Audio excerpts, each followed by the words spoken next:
70% of the people spend 70% of their time into the quant, because 10% of the people who actually face rejection because of the sectional cutoff but had overall good percentile. Let's talk about the gem paradox. What is a gem? 90% of the people only analyze one area in the mock, that 99 percentile. You don't need a 99% score. I've already shown you that. You need. I'm a quant faculty still saying it, so believe it, guys. Don't spend your entire preparation time only in. Hello, care aspirants. Welcome to your channel MBA Wallah English. Today we are going to talk about some myths and facts about CAT examination which might change your preparation plan. We'll be talking about some interesting areas. Which subject matters the most when it comes to sectional cutoff? How much time we should give to quant, verbal and LRDI? And what do you score at 0% marks? That means if you just leave the paper entirely, what percentile would you get? And not just that, we'll also talk about the term gem, because you must have heard while sitting with your friends or maybe some YouTube sessions. All right, so you're a gem, you need 99.5. What does that mean? And do engineers really not have a chance to go ahead and sit in a top B school? So let's talk about all these facts and the myths. Let's continue. So my name is Rahul Bathla. I'm an 𝐅𝐑𝐄𝐄 alumni with a CAT 99.95 and a GMAT 780. Now, let's continue. Let's talk about the first fact. 0 marks gives you a 10 to 15 percentile. So if you leave the paper entirely blank, get a 10 to 15 percentile. Confused? How can it be? 3 lakh people gave a CAT, and then approximately I'm talking about, generally it is around 270, 250, sometimes 220 as well. That means 10 percentile, 22 to 30,000 students are getting 0 or less than 0. Not like that. Some of the people actually do not go and attempt the exam. 7 to 8 percentile, sometimes maybe reaching to 10%. Right, depending upon that, you get a 10 to 15%. That means around 3 to 4 percentile are getting negative marks. A 0. Now, why so? Well, let's understand. Because you go ahead, you mark a question. When you go ahead with the random guesses, that too many, you get a -1. And when you get so many -1s, the negative overpower the positives. Now the point is, let's just forget about the 10 percentile. Let's talk about 50 percentile. So can you tell me what will be the median score? That means a student having a 50 percentile. That means half of the students are behind him, half of the students are, above him. How much would he score? So I would tell you that 20 to 25 marks as per the last 3 to 4 years. Last year data, 20 to 25 marks. So if a student managed to score 25 marks overall, he was already at 50 percentile. Now 25 marks overall out of the entire 68 questions. You understand? Out of 204 marks, if you get this 25 marks, you're already 50 percentile. So is the paper that tough? No, people are not able to attempt it wisely. They're not able to select the right questions. They're wasting too much time in attempting the wrong questions or just attempting too much and making wild guesses. So if we prepare with, little patience, little determination and little consistency, it's easy to reach that number. And the actual game, of course, is about the 99 percentile mark, the zone which you target, the areas where the top IM start calling you. And this occur at 85 marks. So that's the story, my friend. And now, journey from this to this is what a sincere aspirant lives in his life. So that is the first fact right in front of you.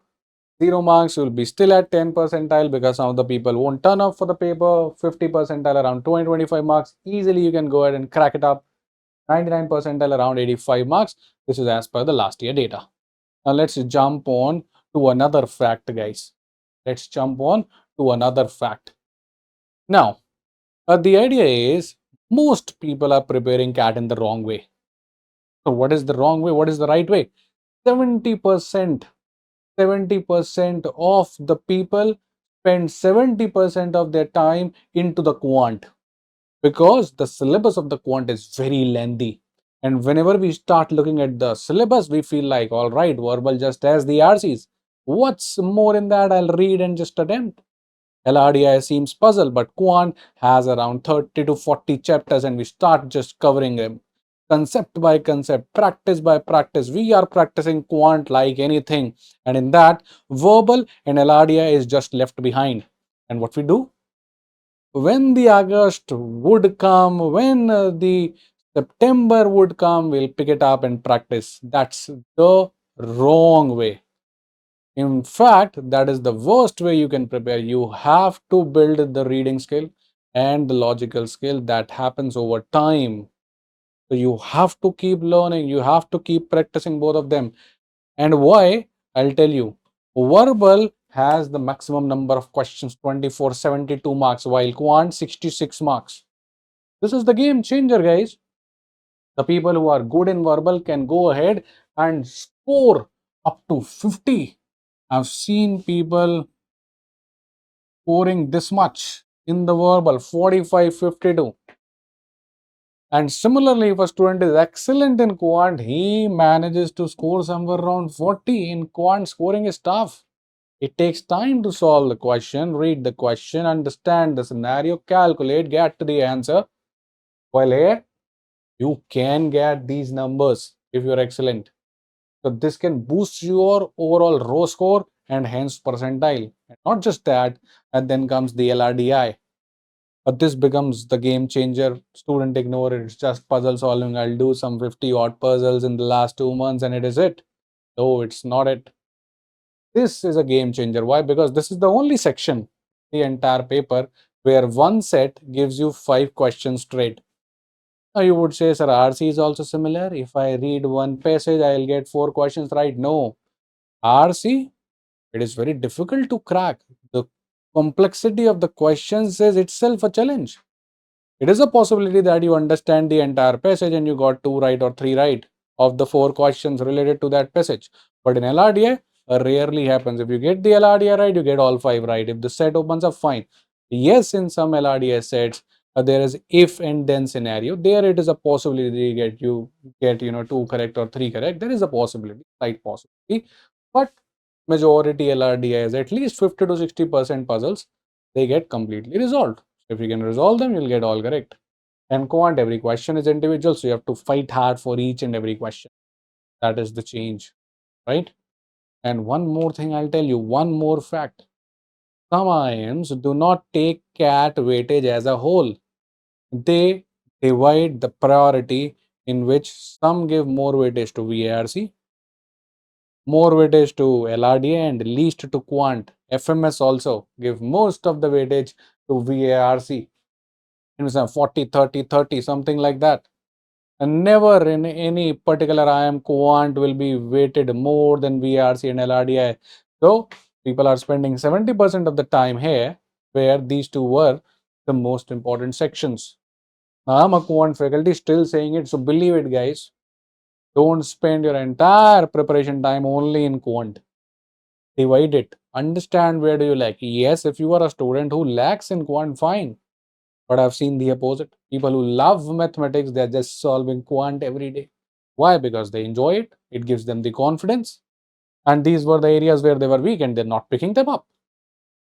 So where does the fault lie?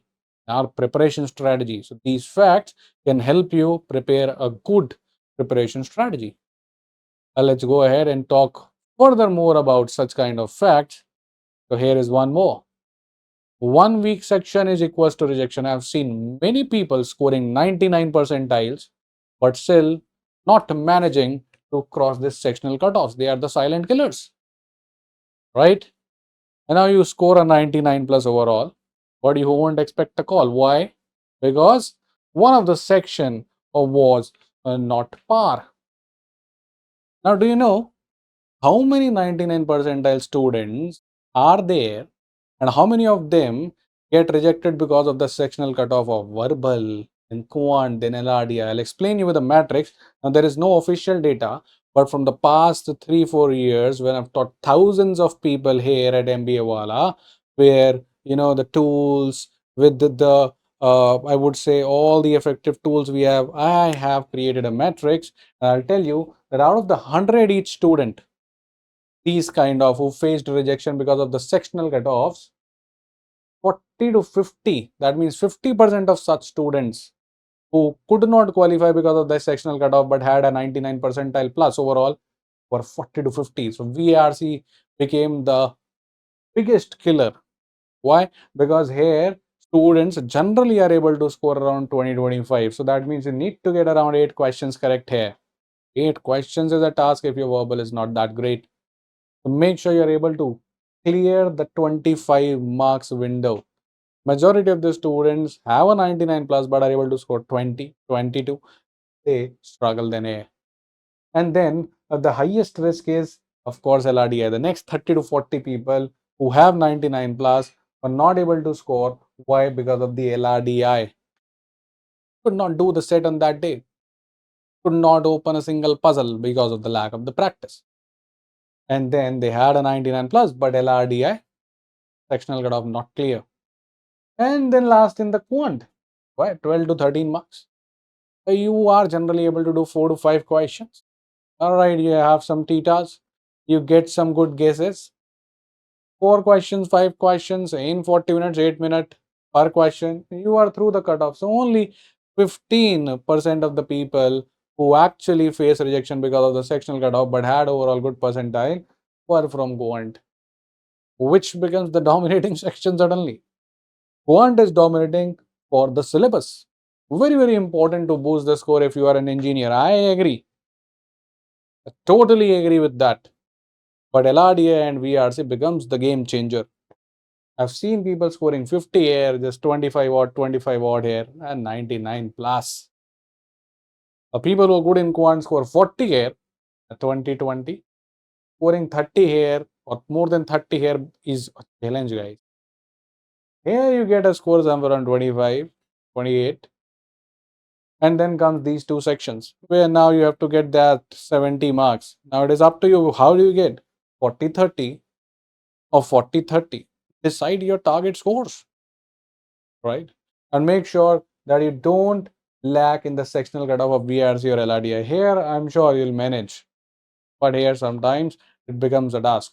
If some repeater manages to watch this video, and if you lagged because of this, just do let me know in the comments. They'll get to know.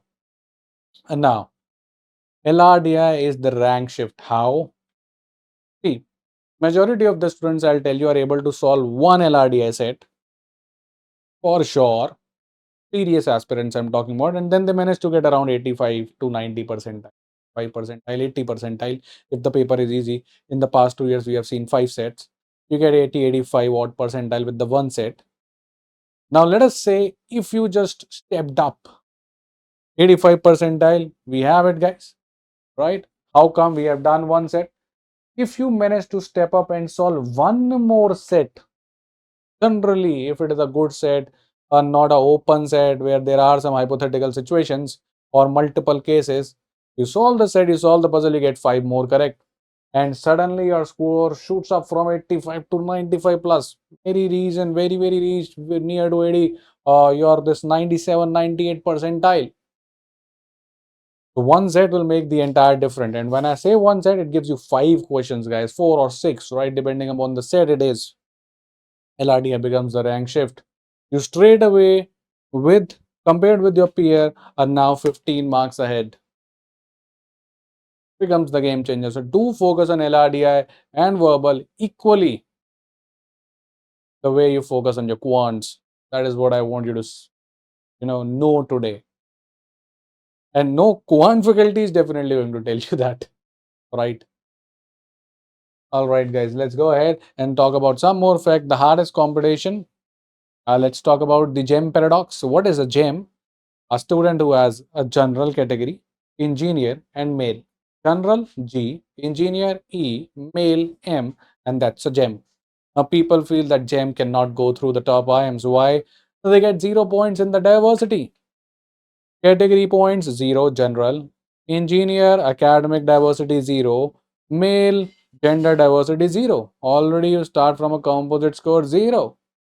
And we feel like that, alright, that means the cat is not for gem. What?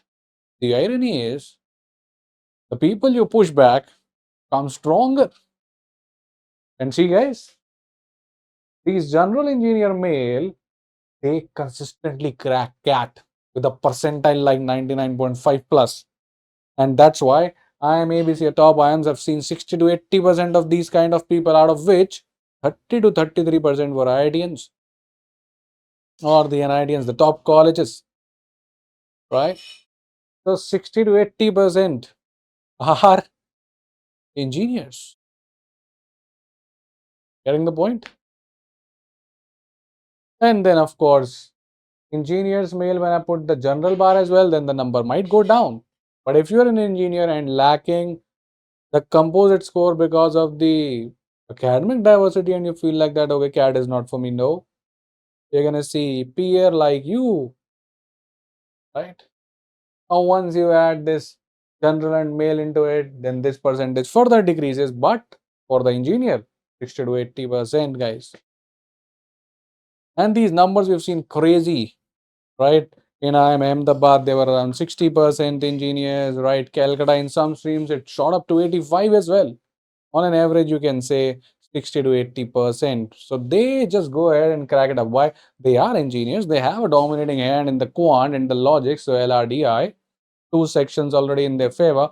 But yes, they are the ones who lack in the VARC cutoff. So all the engineers sitting over here, you have your quant sorted, the logic sorted.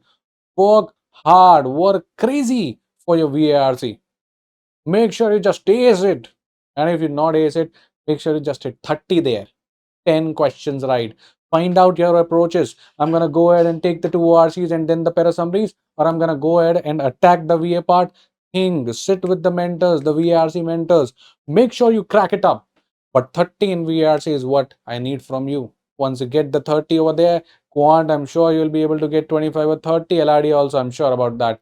Your way to these IIMs are through. Why? Because you have made this shot in your favor. So that's the story, guys. All right. And again, 99 percentile, you don't need a 99% score. I've already shown you that. You need somewhere around 84 to 90 score, right? So somewhere around a 45 to 55% marks, and you are through from 99 to 99.89 percentiles. That's it, what you need. 100 marks, 33, 34 questions, you are through. Just make sure your accuracy is right. You are choosing perfection, not quantity. Choose quality, choose smart. The selection of the question matter over here. CAT is a very different paper. The right questions you have to choose. Do not try to exhaust everything that, okay, I'll aim perfection. I'll be able to do each and every question in the DPP, each and every question of the PYQ. They were all not meant to do. Some of them were meant to lift. That is something which you wish or which you should hear today. Some of those PYQs which you're trying to chase and feeling bad about why I cannot do this PYQ was meant to be left. Understand these things. You don't have to go ahead and do those 99 percentile questions. You just have to go ahead and do those 45 to 55 percentile questions. So if you go ahead, do this up, you are through, guys, right? We are chasing a 99 percentile band. We are chasing a 100 mark score. We are chasing a top IIM. And not that I'll go ahead and do 100% of the paper accurately, right? What all it takes? 45 to 55% of the total marks. That means around 35, 36 questions if your accuracy is high. Now, the most important part is 50 to 60% attempt is going to give you a 99 percentile. We know that. Now, the idea is you need to know how to skip the rest of the question. So when you are attempting mocks, you are analyzing mocks, you need to analyze this as well. 90% of the people only analyze one area in the mock, that what questions they do wrong. No, you also have to analyze what wrong questions did you choose and fought, and they were the culprits that your time was over or your attempts were less. So if you're spending a 5 to 7 minutes in a quant question, you got it right, that's not a victory, a loss, a defeat. Why? You wasted 7 minutes. Were there three questions which were easy, which we could have done in those 7 minutes? If yes, those are defeat. The story that comes with the mock attempts. Now, the point is how much accuracy? How much accuracy should I have, sir? Overall, 85 to 90% accuracy you should have. If you're having accuracy less than that, is the troublesome thing. And then scoring those hundreds become challenging because you get a -1 as well. Many people just think that one question wrong, all right, +3 to -1, 4 marks lost. No, 4 marks and the precious time you spent on that question is lost. Not just maybe in that precious time you could have done some other question, right? So it's now a 7 marks. And the matrix. The matrix just does not only have the marks, it also have the time. Realize that. Now, yes, of course, maintaining an accuracy of 85 to 90% in verbal is difficult. But then maintaining an accuracy of 95 or 100% is possible in the quant section when you are not guessing in the theta. So, on an average, your accuracy should have somewhere around 85 on 90 side. 90, your attempt was great then. 80, 85, fine, I'll accept it. But if it goes below 75, difficult. Now that means one of every 4 questions you are doing wrong. If you're doing 3 questions right, you're getting 9 marks. Getting one wrong, you're getting 8 marks now. So 4 questions, you're getting 8 marks. That's what's happening. Now that means per question we're getting 2 marks. For that means we need 100, we need to attempt 50 questions. 50 questions attempt. We'll do attempt 50 questions in that 2 hours. So it matters what's your accuracy. Should range somewhere from 85 to 90. Overall, verbal, yes, it go to 70, 80, but then in the quant, it should be on the higher side, maybe 90, 95, same for the LRDI. All right, guys. So again, once you do a wrong question, it's a double damage. I've already told you it's not just the damage of the marks, it's also the damage of the time. So it is devastating. Make sure that the accuracy is maintained. 88%, 12%, that's the ideal metrics. If you're doing this, fantastic. The 99 percentile people, right? So when I've seen their answer key, right? And that time I've seen that their overall accuracy has shot up to 88% also. Yes, their verbal accuracy was less, 75 to 80, because there you mark more. But in the quant and LRDI, they have got, I've seen student attempting 9 in quant, all correct. LRD attempting 8 in LRDI, all correct. But that's how they roll, right? That is what you need to do. That is the matrix for a 99 heavy percentile. Talking about 99.8, 99.7. I'm sure you're aiming that, right? Perfect, guys. So thank you. And these were the facts which you should understand. They'll help you make your approaches, help you analyze the mocks. So this is my Telegram group link. I would see you here then, and more such details I'll keep giving you. So take care and all the best. Prepare wisely. Do not focus your preparation entirely on quant. Quant is very, very important, but that does not mean that you entirely leave verbal and LRDI. Make sure you focus on the quality, the accuracy, the right selection of the question. Make sure you clear the sectional cutoffs as well. Don't be that person who get a 99 plus, but the sectional clear. That is what I don't want from my students. Take care. See you tomorrow or in the next class whenever we meet on this channel or on the sister channel, MBA Wallah.